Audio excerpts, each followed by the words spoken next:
po ba mga sisters? Inshallah, Ustaz. Mas mainam po na makapagsimula na po tayo habang pumapasok po yung ating mga sisters. Gawa nga po ng ating mga oras sa atin may mga gawain. Bago ko po simulan ng ating mahadara, ako po humingi sa inyong kapatawaran dahil nagkaroon po ako ng mga absences itong few weeks at nakapagpaalam naman po ako sa inyong mga admin. Gawa nga po ng ang kunting mga problema at mga pagsubok ng Allah subhanahu wa ta'ala. Pangalawa, hindi po natin talaga hawak ang ating mga oras. Alhamdulillah, ngayon po ay sisimulan na po natin ang ating paksa sa maikling oras na ito.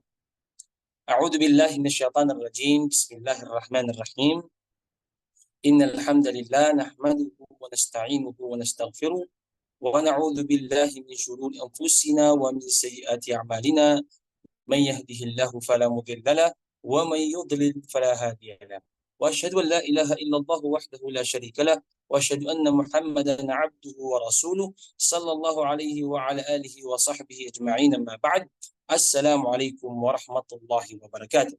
Sa mga kapatiran po natin na nanonood at nakikinig po sa mga oras na ito na nandito sa Pilipinas, isang magandang hapon, isang magandang tanghali po sa ating lahat at isang mapayapang tanghali. Sa mga sisters naman po natin na nakikinig ngayon dyan sa Saudi Arabia, isang magandang umaga at isang mapagpalang umaga po sa inyong lahat. Naway tipunin tayo ng Allah subhanahu wa ta'ala sa paraiso kung paano niya tayo tipunin sa mga oras na ito. Alhamdulillah mga kapatid, natapos na po natin ang ating paksa sa tinatawag na Makkah period, ang tinatawag na panahon ng Propeta Muhammad sallallahu alaihi wasallam at ang kanyang mga sahaba sa Makkahul Mukarramah. Ngayon naman mga kapatid, nandito na tayo ngayon sa panahon na lumipat na ang Propeta Muhammad sallallahu alaihi wasallam at ang kanyang mga sahaba, ang kanyang mga pamilya, sila ay nagsumikap na makalipat, makatransfer, makapaghijra sa tinatawag na Madina. So bago ang lahat, mga kapatid sa Islam, kamakailan lamang na-discuss na po natin yung mga bagay-bagay na mga mahalagang pangyayari noong panahon na sila ay lilipat sa Madinatul Munawwara o tinatawag na Yathrib. Mamaya i-discuss natin yan. Ang original name ng Madina ay tinatawag na Yathrib. Okay? Na-discuss na po natin yan nung last week about sa mga pangyayari. Yung pangyayari about doon sa paglipat nila, doon sa pagpapahirap ng mga Quraysh sa mga Muslim, nung panahon na pinipigilan ng mga Quraysh yung mga Muslim na pumunta ng Madina, yung mga panahon na hinuhuli sila, kinukulong sila, yung panahon na pinagtangkaan nila ng buhay ang Propeta Muhammad sallallahu alaihi wasallam at ang Abu Bakr Siddiq radhiyallahu anhu. Lahat ng mga bagay na iyan na-discuss na po natin nung last week. At alhamdulillah ngayon mga kapatid, ang ating i-discuss ay ano ba, bago tayo pumunta doon sa tinatawag na Madina period. Kasi meron pa pong mga meron pang mga topic na dapat nating malaman. Bago tayo pumunta sa tinatawag na Madina period, ano ang ibig sabihin ng hijrah? Okay? Ano bang ibig sabihin ng hijrah? Mal maqsudu bil hijrah. Ano yung ibig sabihin nun mga kapatid? Bakit tinawag na ang Propeta Muhammad sallallahu alaihi wasallam ay mula Makkah patungo sa Madina ay tinatawag na hijrah? What is the point? Ano yung ibig sabihin nito? Ano yung maksud? So dapat malaman din po natin yan bago natin pasukin yung tinatawag na Madina period. Okay? Al-hijratu o tinatawag na al-hijratun nabawi hiya hadath tarikhi wa dhikra ذات مكانة عند المسلمين ويقصد بها حجرة النبي محمد وأصحابه من مكة إلى يثرب والتي سميت بعد ذلك بالمدينة المنورة. Mga kapatid sa sariling Islam, ang tinatawag na Hijratun Nabawi o tinatawag na ang migrasyon o paglipat ng propeta, okay, yan ang tinatawag nun. Ang ibig sabihin niyan ay isang makasaysayang pangyayari at isang alaala na may malaking kahalagahan sa mga Muslim at ito ay tumutukoy sa paglipat ng Propeta Muhammad at ang kanyang mga kasamahan mula Makkah patungo sa Madina. So dapat po alam natin yan mga kapatid sa Islam. Okay? Baka mamaya pumapasok sa ating isipan, ano ba yung sinasabi na lalong-lalo sa mga kapatid nating mga bagong mga Muslim? Ano yung sinasabi ng ating mga ustad o mga professor na hijrah? Ano yung ibig sabihin nun? Kasi sa Arabic, sa wikang Arabic, hijratun nabawi.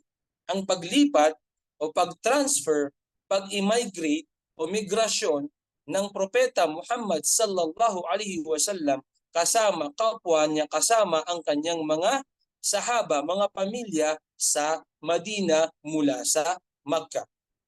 So dapat alam po natin yan mga kapatid sa Islam. Okay, nabanggit dito kanina, wallati sumiyat ba'da min Makkah ila Yathrib. Okay. Ano yung Yathrib? Ang Yathrib, mga kapatid, mga sisters in Islam, ito ang original name ng Madina. Ito ang original name ng Madina.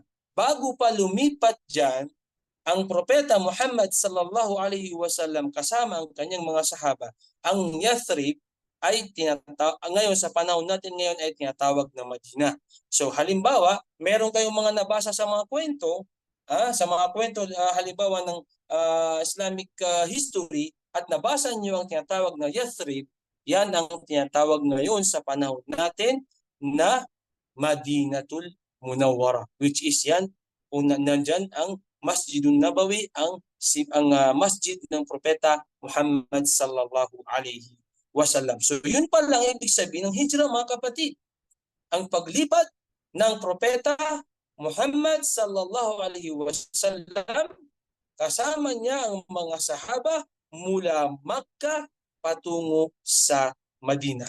Yan po ang ibig sabihin ng hijrah. So halimbawa, magkakaroon po tayo ng mga quizzes, magkakaroon tayo ng mga exam, inshallah ay yan po ay kabilang sa ating mga katanungan. Inshallah mga kapatid, mga sisters in Islam, humingi po ako ng kapatawaran sa inyo dahil hindi pa po ako nakakabalik ng Saudi Arabia.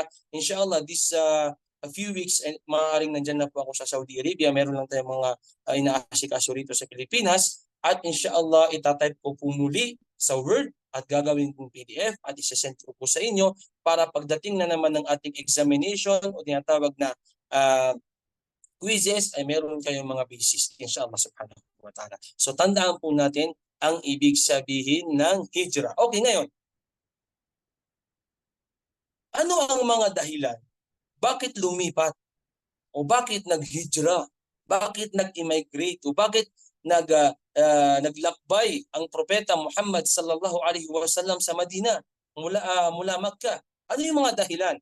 Dapat alam po natin yan bilang isang mga Muslim. Dapat alam natin kung ano yung mga dahilan. Napakaraming dahilan. Ngunit pumili tayo ng pinakaasas o pinakamalaking mga dahilan kung bakit nangyari ang mga bagay. Unang-una, sinabi ng ating mga ulama, alam nyo ba mga kapatid, mga sisters na Islam, ang tinatawag na hijrah, hindi pa po nagagawa yan ng propeta Muhammad sallallahu alaihi wasallam, ay nagawa na po yan ng iba't ibang mga sugo. Nagawa na po yan ng iba't ibang mga nabi. Yan po ay hindi lamang naiutos o hindi lamang nangyari sa panahon ng propeta Muhammad sallallahu alaihi wasallam. Bagkus mayroon pa pong mga naunang mga sugo tulad ni Nuh alayhi salam. Nung panahon na siya ay ginawang sugo ng Allah subhanahu wa ta'ala, siya ay nakapag-hijrah. Siya rin ay nakaalis doon sa kanyang dating lugar at lumipat sa ibang lugar. At ganun din si Ibrahim, si Nabiullah Ibrahim alayhi salam. Nung panahon na siya ay ginawang sugo ng Allah subhanahu wa ta'ala, nung panahon, alam naman natin na isang pinakamalaking pagsubok sa panahon ni Ibrahim ay yung napakaraming mga idolo, napakaraming mga ribulto sa panahon niya. At nung panahon na siya ay naging propeta, isa yun sa mga naging pagsubok sa kanya ng Allah subhanahu wa ta'ala dahil isa sa kanyang mga misyon ay paano maitigil ang mga pagsampa ng mga ribulto. At nung panahon na siya ay nandoon sa kanilang lugar, sa kanyang mga pamilya at kinalaban niya ang kanyang mga angkan, ano yung nangyari sa kanya? Nung panahon na hindi na nila kayang saktan si Ibrahim dahil kapamilya nila, pinalayas nila si Ibrahim alayhi salatu wassalam. At anong nangyari? Iyon din ang tinatawag na hijrah dahil siya ay lumipat sa ibang lugar upang palawakin o i-share ang kanyang risala at ito ang lihiyong Islam. Ganun din ang ating pinakamamahal na propeta o sugo na si Musa alayhi salam. bago pa naghijra, bago pa nangyari ang paglipat o paglalakbay ng Propeta Muhammad sallallahu alaihi wasallam, nagawa na po ito, nangyari na po ito sa mga ibang nabi. So ito ay isa sa mga dahilan kung bakit nagkaroon ng hijra, dahil inobliga ng Allah subhanahu wa ta'ala sa mga sugo ang hijra upang iparating ang Islam sa iba't ibang lugar. Ibig sabihin nito mga kapatid, ito ay naging sunna o naging buhay o naging pamamaraan na po ng mga sugo na kahit ayaw nilang lumipat o ayaw nilang iwanan ang kanilang mga lugar, darating at darating yung panahon na maiiwanan nila ito at sila ay makapaglakbay sa iba't ibang lugar. Bakit? Dahil upang iparating ang relihiyong Islam. So alam natin yung kwento mga kapatid, nung panahon na nasa Magkatul Mukarrama si Propeta Muhammad sallallahu alaihi wasallam, hindi siya sumuko sa pagdada'wa, hindi siya sumuko sa pagpapalaganap ng Islam. Halos umabot ng 13 years na siya ay nagpalaganap doon ng Islam.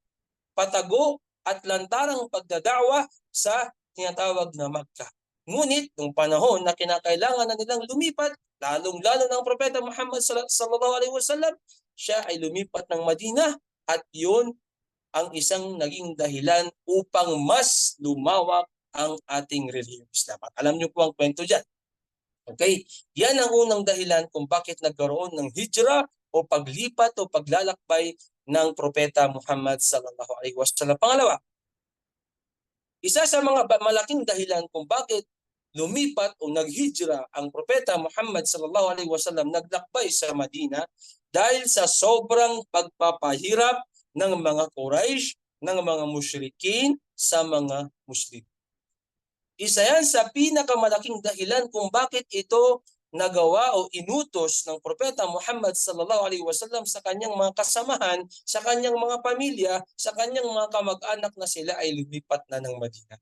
Nung panahon na namatay na ang kanyang pinakamamahal na uncle, si Abu Talib, nung namatay na wala ng ibang kinakatakutan ng mga Quraysh, dahil alam naman natin kung paano natatakot at nire-refer ng mga Quraysh sa uncle ng Propeta Muhammad sallallahu alaihi wasallam. Nung panahon na siya ay nasa Makkah, pinagplanuhan siya ng mga Quraysh na patayin dahil sumusobra na daw ang pagpapalaganap ng Propeta Muhammad sallallahu alaihi wasallam sa kanyang da'wa, which is ito ang Islam. Hindi nila kayang gawin o hindi nila kayang mag-step na patayin ng Propeta Muhammad sallallahu alaihi wasallam. Bakit? Dahil buhay pa ang kanyang uncle at natatakot sila na baka magkaroon ng isang malaking digmaan sa pagitan ng kanilang mga pamilya. Okay? Natatakot sila. Pero nung namatay ang kanyang pinakamamahal na uncle at saka karamihan sa kanyang mga kamag-anak, ay pinapahirapan ng mga musyrik ang mga Muslim at wala na silang kinakatakutan. Kaya napag-isipan ni Propeta Muhammad sallallahu alaihi wasallam, humingi siya ng tulong kay Allah subhanahu wa ta'ala kung anong dapat niyang gawin. At nung nagbigay na ng signal, nagbigay na ng wahi, inutusan na ni Allah subhanahu wa ta'ala si Jibril alayhi salatu wasalam na iparating mo ito kay Muhammad sallallahu alaihi wasallam na siya ay obligado at dapat na lumipat sa tinatawag na Yathrib at ito ang Madina. Diba, nung panahon na kinukwento natin na nasa Makkah pa ang mga Muslim at kasama nilang Propeta Muhammad sallallahu alaihi wasallam, yung panahon na sila ay unting-unting lumipat, ang unang-unang isa sa mga lumipat sa Madina ay tinatawag na pamilya ni Abu Salama. Ang mag-asawang si Abu Salama at saka si Ummu Salama kasama ang kanilang anak. Nakwento natin yung kwento doon patungkol sa bagay na yun, yung pamilya ni Al-Yasir. Nakwento na rin po natin yung patungkol sa pagpapahirap sa kanila. Halos lahat ng mga taong mga kamusliman, mga alipin ng Allah subhanahu wa ta'ala na ninanais nilang lumipat sa Madina, na nalaman ng mga ibang mga Quraysh at mga taga-Makkah, pinigilan sila, dinakip sila, kinulong sila, sinaktan sila, pinahirapan sila. At noong panahon na yon, lahat ng mga Muslim ay pinalipat muna ng Propeta Muhammad sallallahu alaihi wasallam bago siya lumipat. At alam natin kung sino naiwan doon. Dapat tandaan natin ito. Ang kasama ng Propeta Muhammad sallallahu alaihi wasallam na mga Muslim na naiwan sa Magkatul Mukarrama ay ang kanyang pinsan na si Ali. ibn Abi Talib at ang kanyang pinakamatalik na kaibigan na si Abu Bakr as-Siddiq radiyallahu anhuma. Diba? Silang dalawa. At naiwan pa si Ali, yung kwento natin. Dahil ang unang sumama sa kanya ay si Abu Bakr radiyallahu anhu. Siyang sumama sa kanya sa paglalakupin nung sila inahabol ng mga tinatawag na mga Quraysh o mga musyrikin.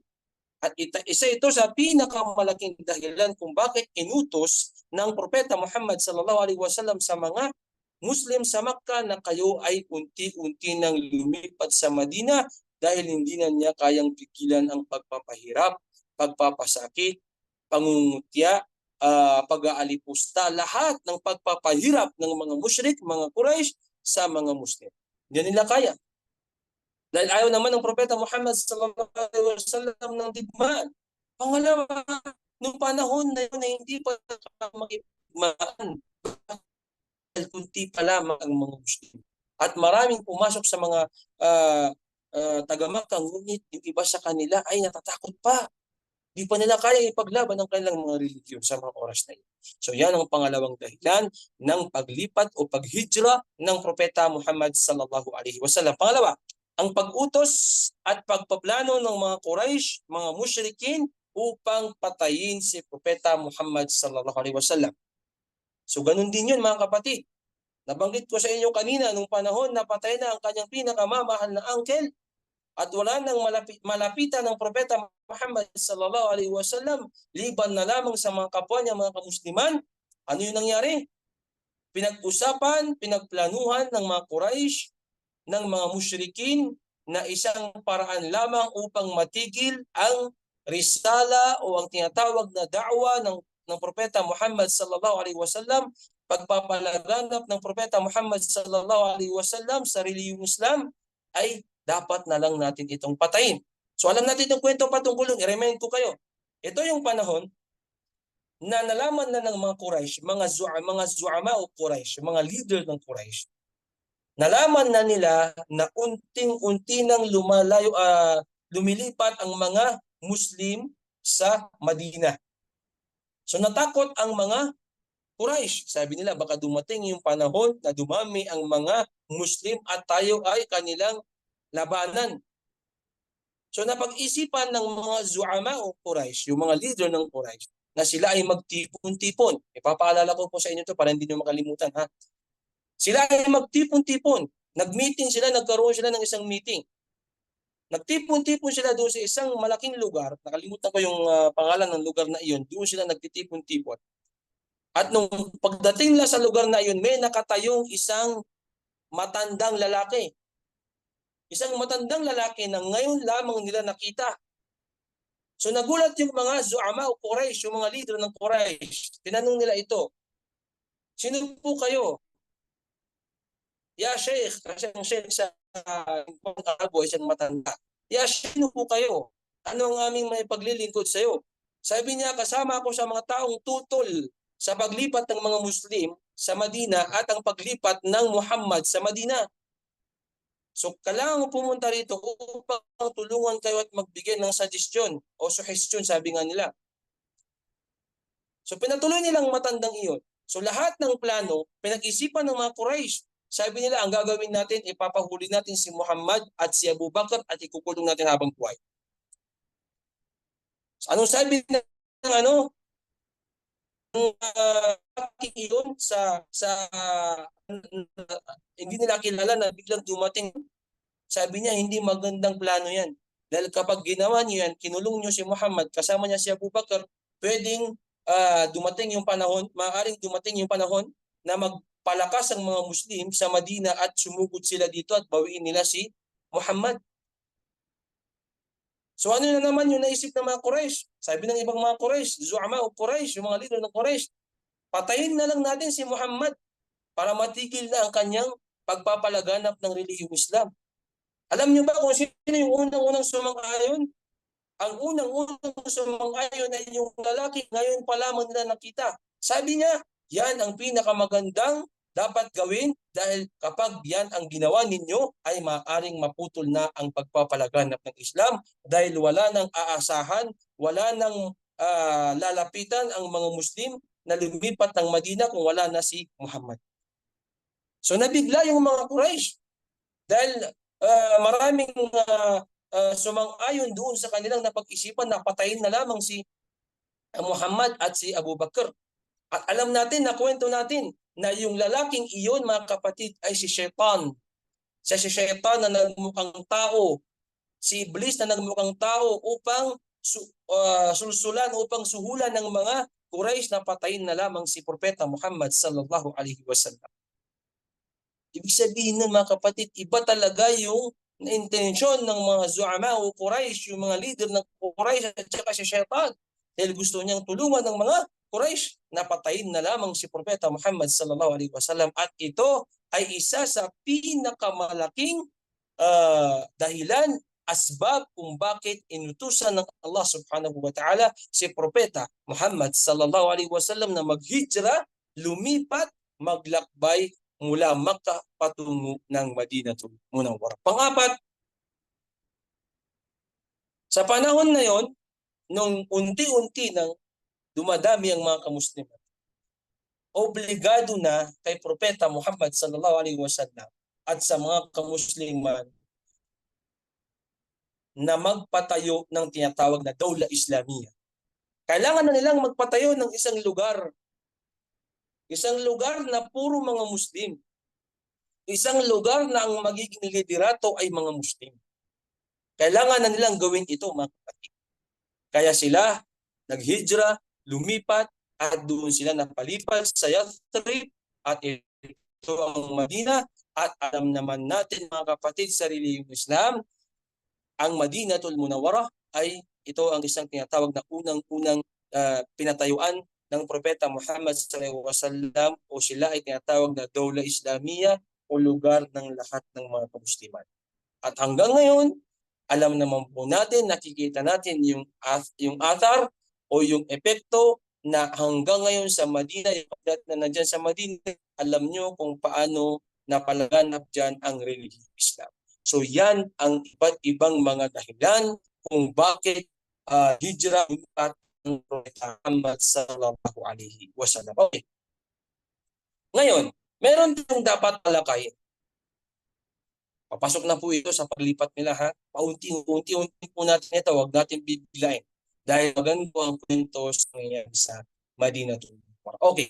Dahil ang Propeta Muhammad sallallahu alaihi wasallam at ang kanyang mga sahaba, ang kanyang mga pamilya, mga angkan ay lumipat.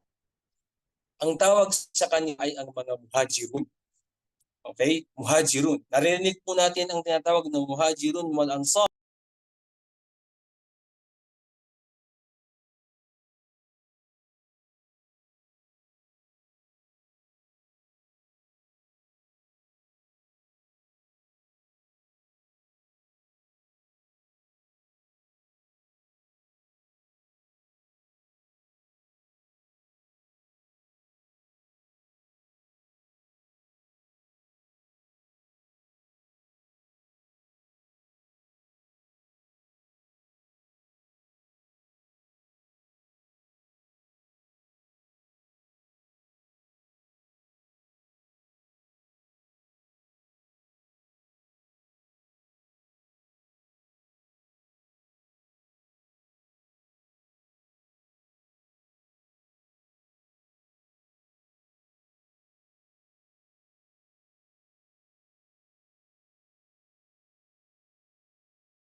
Assalamualaikum mga sisters, nawala po ata. Okay na po, Ustad. Inshallah. Okay po. Nawala po yun. Okay, mga sisters in Islam. Ito yung panahon, nabanggit ko sa inyo, lumipat ang Propeta Muhammad sallallahu alaihi wasallam kasama ang kanyang mga sahaba. Sila ay tinatawag na mga muhajirun. Okay? Amma al-muhajirun fahumul ladina aslamu qabla fathi Makkah wa hajaru ila Rasulillah sallallahu alaihi wasallam fil Madinatil Munawwarah wastawtanuha wa taraku biladihim wa amwalihim wa ahlihim raghbatan fima 'inda Allah wa ibtigha'i mardatihi wa nusratu li hadha ad-din. Pag tinawag na muhajirun, tandaan po natin yan. Yung mga mula Makkah na lumipat ng Madina, ang tawag sa kanila ay muhajirun. Bilang isang Muslim, minsan po narinig natin yun, lalong-lalo sa mga new Muslims na mayroong mga muhajir at mga ansar. So, sino ba yung mga yun? Dapat alam natin. Ang mga muhajirun, sila yung mga kasamahan ng Propeta Muhammad sallallahu alaihi wasallam na pumasok ng reliyong Islam at sila ay lumipat ng Madina kasama ang Propeta Muhammad sallallahu alaihi wasallam at tumira sila ng Madina wa taraku biladihim wa amwalihim wa ahlihim. Sila yung mga taong mga kamusliman na mula Makkah na iniwan nila ang kanilang lugar. Ito ang Makkah, iniwan nila ang kanilang mga kayamanan. Okay? Iniwan nila ang kanilang mga pamilya. Raghbatan fima 'inda Allah, para lamang kay Allah subhanahu wa ta'ala upang palaganapin o palakihin o palawakin ng reliyong Islam. Wabtigha'a mardatihi, at upang makuha nila ang kalugudan ng Allah subhanahu wa ta'ala at upang iparating o palawakin palalo ang reliyong Islam. Sila ang tinatawag ng mga muhajirun. Si Propeta Muhammad sallallahu alaihi wasallam kasama ang kanyang mga sahaba, ridwanullahi ta'ala alaihim ajma'in. Yes, sisters? May na po ba yung connections?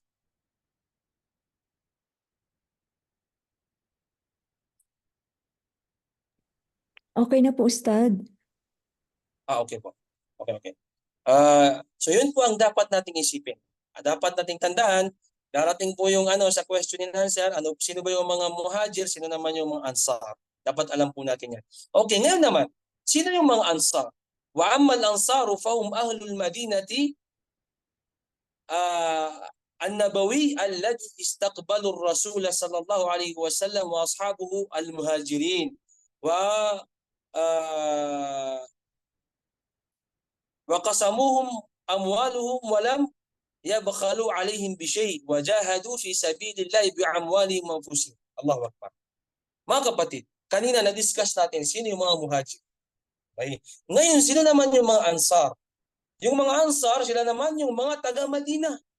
Yung mga taga-Madina na nag-istikbal, nagpatuloy kay Propeta Muhammad sallallahu alaihi wasallam kasama ang kanyang mga sahaba ridwanullahi ta'ala alaihim ajma'in. Mga pamilya ng Propeta Muhammad sallallahu alaihi wasallam, mga kanyang angkan.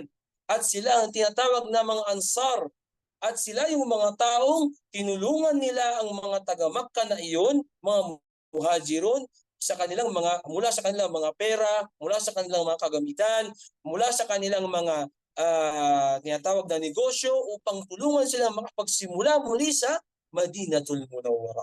Sila ang mga tinatawag na mga ansar. So kung isipin natin mga kapatid, isa ito na dapat nating hindi makalimutan bilang isang Muslim. Pag tinawag ng mga muhajirun, sila ang mga kasamahan ng Propeta Muhammad sallallahu alaihi wasallam na naglakbay mula Makkah patungong Madina. At pag tinawag na ansar, sila naman yung mga taong nag-Muslim o mga taga-Madina na tumulong, nagpatuloy sa mga Muslim kasama ng Propeta Muhammad sallallahu alaihi wasallam. So dapat alam po natin yan mga kapatid, mga sisters. Okay? Al-muhajirun wal ansar. Sinabi ng Allah subhanahu wa ta'ala min ayati allati athna Allah fiha 'ala al-muhajirin, isa ito sa mga aya o mga verse sa Quran o mga salita ng Allah subhanahu wa ta'ala sa Quran na pinahalagahan niya o kaya ay pinagmalaki niya ang mga muhajirun. Qauluhu ta'ala للفقراء المهاجرين الذين أخرجوا من ديارهم وأموالهم يبتغون فضلا من الله ورضوانا yansuruna Allah wa rasulahu ulaika humus sadiqun. Okay? Sa malapit din ng kahulugan, may mga karapatang bahagi ng fight, yaong mga mahihirap na nagsilikas na itinaboy mula sa kanilang pamamahay at mga ari-arian. Sila yung mga muhajirun na mula sa Makkah na itinaboy sa kanilang mga pamamahay at wala nang nakuha sa kanilang mga kayamanan upang hanapin ang biyaya mula sa Allah at ang kanyang kasiyahan. At yaong nakipagtulungan sa Allah at mga kanyang sugo sa si Propeta Muhammad SAW upang palaganapin ang reliyong Islam, sila yaong mga makatotohanan. So mga kapatid sa reliyong Islam, ang mga muhajirun, okay, lalong-lalong na ang mga sahaba, ridwanullahi ta'ala alihim ajma'in. Isa ito sa mga dali kung paano sila pinahalagahan o paano sila binanggit ng Allah subhanahu wa ta'ala sa Quran. So dapat po mahalin natin ang tinatawag ng mga sahaba o mga muhajirun. Okay. Sa pagitan ng Makkah at Madina, ito dapat malaman din po natin. Sa panahon ng Madina, kung pag-aambingin natin sa panahon ng Makkah, ay napakalaki ng mga aral na dapat natin mapupulot. Sa panahon sa Makkatul Mukarrama, ito yung panahon na unting-unting lumalagan ng pangreliyong Islam. Ngunit sa panahon sa Madina, nabanggit sa Quran, ito yung panahon na sila ay pumasok ng reliyong Islam afwaja. Ibig sabihin ng afwaja ay biglaan na lang, kumbaga bulto-bulto o maraming mga Muslim na biglang pumasok sa reliyong Islam. Dahil ito ang tinatawag na unang kumbaga sa atin na naipalaganap na po ang Islam sa Madina. Pero nung naririnig ng mga Ansar o mga taga-Madina kung sino ba yung propeta na yan, sino ba yung Muhammad na yan, una pa lang, nandoon na sa kanilang mga puso na kapag na-meet namin, nakilala namin ang tinatawag na Muhammad na yan, ay lahat kami ay papasok sa reliyong Islam. At dumating yung panahon na yun. Nung panahon, alam natin yung isa sa mga sahaba na ipinadala ng Propeta Muhammad sallallahu alaihi wasallam sa Madina na siya ay magtuturo, kung doon nagkakamali si Ibn Abbas, nung panahon na siya ay magtuturo o kaya magpapalaganap ng reliyong Islam sa Madina, unting-unting pumapasok ang mga taga-Madina, bawat bahay ay walang bahay na hindi napasukan o walang isang bahay sa Madina na walang isang Muslim. Yan ang sabi ng ating mga ulama. Ngunit nung naririnig na nila kung sino si Muhammad, napapaisip na sila na kapag nakilala namin kung sino yan, ay papasok na kami o kaya yayakapin na namin o babalik na kami sa tinatawag na relihiyong Islam. Okay. Sa Makkatul Mukarrama, yung panahon na nandoon ang mga Muslim, hindi sila makapaggawa ng kanilang sariling mga batas. Hindi nila maisagawa ang kanilang mga sariling mga tradisyon. Hindi nila maisagawa ang mga bagay na ninanais nila. Bakit? Dahil wala pa silang kakayahan o hindi pa sila tinatawag na Dawla Islamiyya. Dahil mas marami pa rin ng mga Quraysh o mga musyrikin sa panahon na yun. Pero sa Madina, ito kasi pinaghahambing natin, nung sila ay nagsimula ng magpalaganap ng reliyong Islam, doon na naitatag ang Dawla Islamiyya, naitayo na nila, naisagawa na nila ang kanilang mga tradisyon, nakagawa na sila ng sariling batas, nakagawa na sila ng sariling mga sundalo para sa reliyong Islam, nakagawa na sila ng iba't ibang mga liderato na ito ang pinamumunuan ni ganito, ni Umar, ni Uthman, ni Abu Bakar. So, yan ang isang pagkaibahan sa Makkah at pagkaibahan sa Madina. Okay? So dapat alam po natin yan. Okay.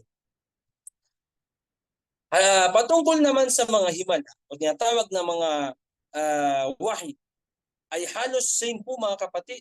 Kung maraming binabang mga wahi o mga himala sa Makkatul Mukarrama, ganun din sa Madina. Meron din mga himala o mga ayat o mga miracles na ibinaba ang Allah subhanahu wa ta'ala kay Propeta Muhammad sallallahu alaihi wasallam. Tulad sa Quran, kung ating titignan sa Mushaf, mayroong tinatawag na mga verse na Makki at Madani.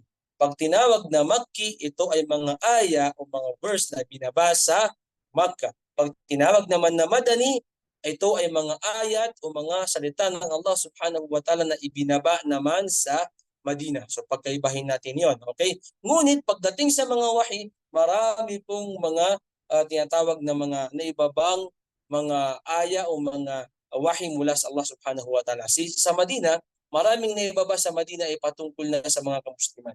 Ya ayyuhal muslimun, ya ayyuhalladhina amanu.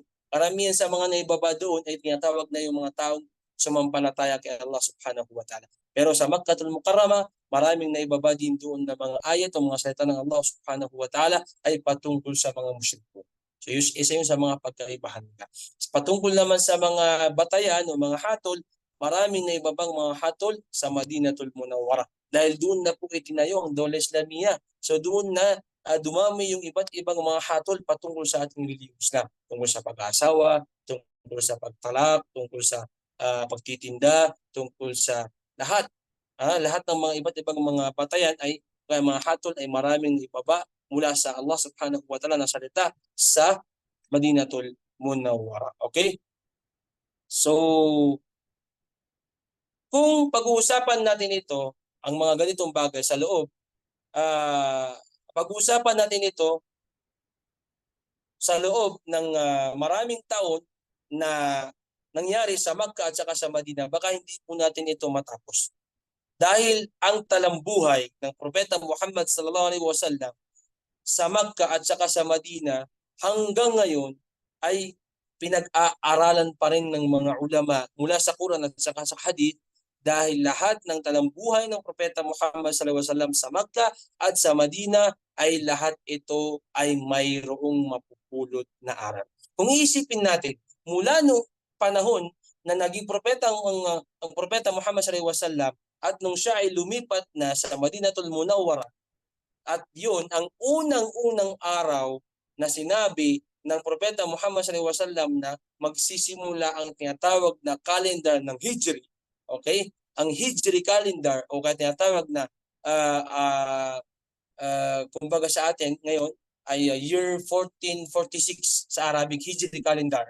Kung ating titignan at pag-aaralan, meron ng halos 1,400 years na hanggang ngayon ay pinag-aaralan pa rin ang talambuhay ng Propeta Muhammad sallallahu alaihi wasallam sa Makkah at sa Madinatul Munawwarah. Isa yan sa pinakamalaking kahalagahan ng tinatawag na Siratul Nabawi, lalong-lalo na sa paglipat niya sa tinatawag na Madinatul Munawwarah. Mga kapatid sa relihiyong Islam,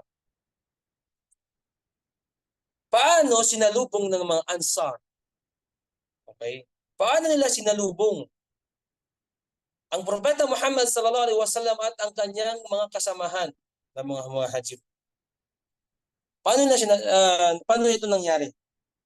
Alam niyo ba, nung panahon na dumating na ang Propeta Muhammad sallallahu alaihi wasallam, sila ay napadaan sa Quba. Alam niyo ang Masjid Quba, di ba? Lalo na sa mga taong nakapag-umrah o kaya mga taga-Madina dyan, alam nila kung nasaan ang Quba. Malapit lang po yan sa Masjidun Nabawi. Kung sa walking distance, siguro abot ng mga 2.5 kilometers kung walking distance. Kung siguro ay sasakay ka, napakabilis lamang po. Napakabilis. Pero meron na po silang ginawang daan ngayon, lalong-lalo na sa mga nakapunta ng Madina, meron na pong bagong daan ngayon na straight na daanan mula Makkah papuntang Masjid Quba. Ito po ay natapos na. Nung dumating ang Propeta Muhammad sallallahu alaihi wasallam at sinalubong siya ng mga muhajirun, kasama niya mga muhajirun, dahil nauna nga sila doon, nagkita-kita sila sa Quba, at karamihan sa kanila ay sinalubong ang Propeta Muhammad sallallahu alaihi wasallam at sinamahan nila ang Propeta Muhammad sallallahu alaihi wasallam pumasok ng Madinatul Munawwarah. Alam niyo po ba kung ano ang nangyari? Isa sa mga nangyari sa panahon na yon, lahat ng mga taga-Madina, kharaja ahlul Madina an bakrati abihim liistiqbal al-Habib sallallahu alaihi wasallam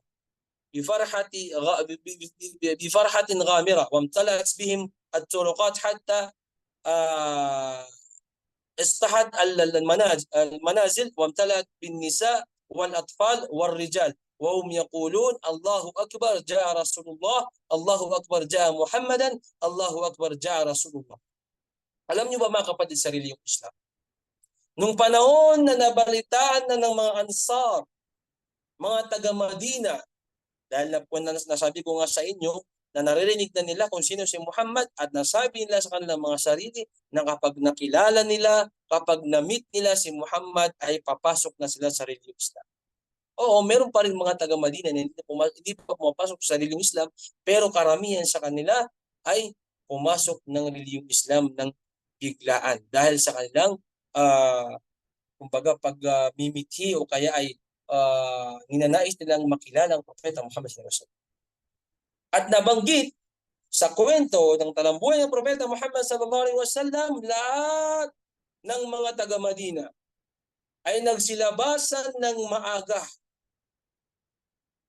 liistikbalihimul Habib sallallahu alaihi wasallam bi farhatin ghamira, dahil gusto nilang salubungin o patuloyin ng Propeta Muhammad sallallahu alaihi wasallam ng isang napakasayang pagsalubong. Hindi pa nila nakikita, okay? Hindi pa nila nakikilala. Ngunit nagplano na sila na lahat ng mga babae, mga kalalakihan, mga matatanda, mga atfal, mga bata ay lumabas sa kanilang mga bahay kahit pa ang kanilang mga bubong ay napuno ng mga tao dahil gusto nilang makita ang Propeta Muhammad sallallahu alaihi wasallam. Hindi pa nila ito nakikita pero nandun na sa kanilang mga puso ang saya na gusto nilang ma-meet o makita ang Propeta Muhammad sallallahu alaihi wasallam dahil narinig na nila kung sino ang kanyang kung ano ang kanyang kaugalian, kung sino ang sugo na ito. At nung panahon napapalapit na ang Propeta Muhammad sallallahu alaihi wasallam kasama ang mga muhajirun, mashallah tabarakallah, nakita ng Propeta Muhammad sallallahu alaihi wasallam sa mga Ansar kung gaano sila kasaya. Naramdaman ito ng Propeta Muhammad sallallahu alaihi wasallam dahil hindi nila kilala ngunit nagsilabasan sa kanilang mga tahanan hanggang sa mga bubong ay napuno ng mga tao, ang mga kabataan ay nasa kalsada at turuqat. Sabi nga dito, amtala at bihimut turuqat. Napuno nila ang mga daanan, nagsilabasan sa kanilang mga bahay, sa kanilang mga bintana upang masaksiyan lamang kung sino ang tinatawag na Muhammad sallallahu alaihi wasallam. At nung pagdating ng Propeta Muhammad sallallahu alaihi wasallam, ay napaluha ang Propeta Muhammad sallallahu alaihi wasallam sa tuwa dahil hindi niya inaasahan na ganito siya patutuloyin, tatanggapin ng kanilang mga kapatirang mga Ansar sa Madinatul Munawwarah. At mga kapatid sa reliyong Islam, napakasaya at maluwag ang pagpapatuloy o pagpapa-welcome ng mga Ansar sa mga Muhajirun, kasama nila ang Propeta Muhammad sallallahu alaihi wasallam. At sa panahon na yon, nung sila ay tinanggap ng mga Ansar, na pagdesisyonan na ng Propeta Muhammad sallallahu alaihi wasallam na ito na ang panahon na kailangan natin ipatayo ang tinatawag na Dawla Islamiyya. At dito na natin ipapatayo ang tinatawag na unang masjid o tinatawag na Masjidun Nabawi. Ito ang masjid ng Propeta Muhammad sallallahu alaihi wasallam. At alam natin ngayon yung mga nakasaksi kung gaano kaganda hanggang ngayon. Nandyan pa rin ang tinatawag na Masjidun Nabawi o Masjidul Haram sa Madinatul Munawwarah, ang masjid ng Propeta Muhammad sallallahu alaihi wasallam. At dito na rin napagdesisyonan ng Propeta Muhammad sallallahu alaihi wasallam na bilang isang mga Muslim ay obligado na sa kanila na magpatayo o gumawa ng sundalong pakikidigma para sa relihiyong Islam. So mga kapatid sa relihiyong Islam, isa pa lamang po yan sa mga kwento kung paano sila sinalubong ng mga Ansar, paano nila sinalubong ang mga Muhajirun na mula sa Makkatul Mukarramah. At insyaallah subhanahu wa ta'ala ay uunti-untiin na po nating ikukwento ang mga pangyayari sa tinatawag na Madinatul Munawwarah. Mga panimula lamang po yan kung ano ba ang dahilan kung bakit sila lumipat at paano sila pinatuloy ng mga kapatid nilang mga Ansar sa Madinatul Munawwarah. At hanggang ngayon, nakikita po natin ang athar o tinatawag na effect o tinatawag na naiwang mabuting gawa ng Propeta Muhammad sallallahu alaihi wasallam sa Madina. Tulad ngayon, nandiyan ang Madinatul Munawwara, kapag ikaw ay mag-umrah, ikaw ay mag-hajj, ay hindi kumbaga hindi mo mararamdaman ng kasiyahan ng iyong sarili kung hindi ka makadaan o makabisita sa tinatawag na masjid o unang-unang masjid ng Propeta Muhammad sallallahu alaihi wasallam. Mga kapatid sa religyong Islam, alhamdulillah, ay nakapag-share na naman po tayo ng ating kwento patungkol sa tinatawag na Madina period, at nakwento ko na rin po sa inyo kung ano ibig sabihin ng hijra, kung bakit ka nag-hijra, bakit sila lumipat, ano yung mga dahilan, at inshallah subhanahu wa ta'ala sa abot pa ng ating mga kaya, mga kapatid sa religyong Islam, inshallah ay itutuloy-tuloy pa po natin ito hanggang sa ating kakayanin biidnillah subhanahu wa ta'ala. Pasensya na po kayo kung meron tayong mga bagay na mga na-discuss dito na minsan hindi natin maintindihan. Inshallah, may mga oras po na pwede kayong magtanong, at inshallah subhanahu wa ta'ala, uunti-untiin pa po natin na pag-aralan ang talambuhay ng Propeta Muhammad sallallahu alaihi wasallam, lalong-lalo na ngayon na tayo ay nasa tinatawag na Madina period. Hanggang sa muli, akhiru da'wana anilhamdulillahi rabbil alamin. Assalamualaikum warahmatullahi ta'ala wabarakatuh.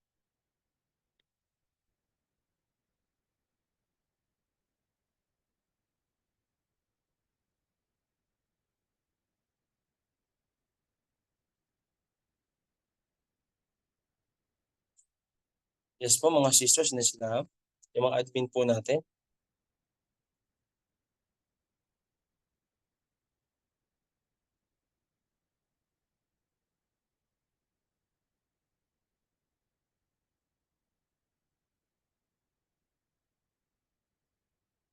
Ang mga sisters po natin, meron po ba tayong kunting katanungan o paglilinaw? Alhamdulillah wa alaikumussalam wa rahmatullahi wa barakatuh wa jazakallahu khairan ya Ustad. Shukran po sa inyong lahat, shukran at maraming salamat po sa inyong pagkikinig mga sisters in Islam.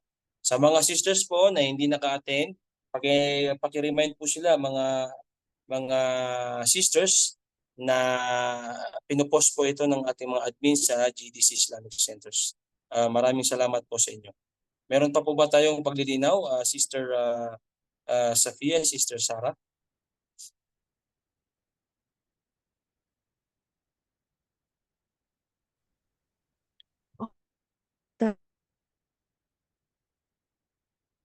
Yes, Sister Sarah. Para mga sisters na hindi naka-attend or yung mga na-late, inshallah. Shukran po, shukran at maraming salamat po sa inyo. Salamat po sa inyong pakikinig. Inshallah subhanahu wa ta'ala ay dudugtungan pa po natin ito ng mas magandang kwento patungkol sa Madina period. So wala na po tayong paglilinaw. Hanggang sa muli. Assalamualaikum warahmatullahi ta'ala wabarakatuh.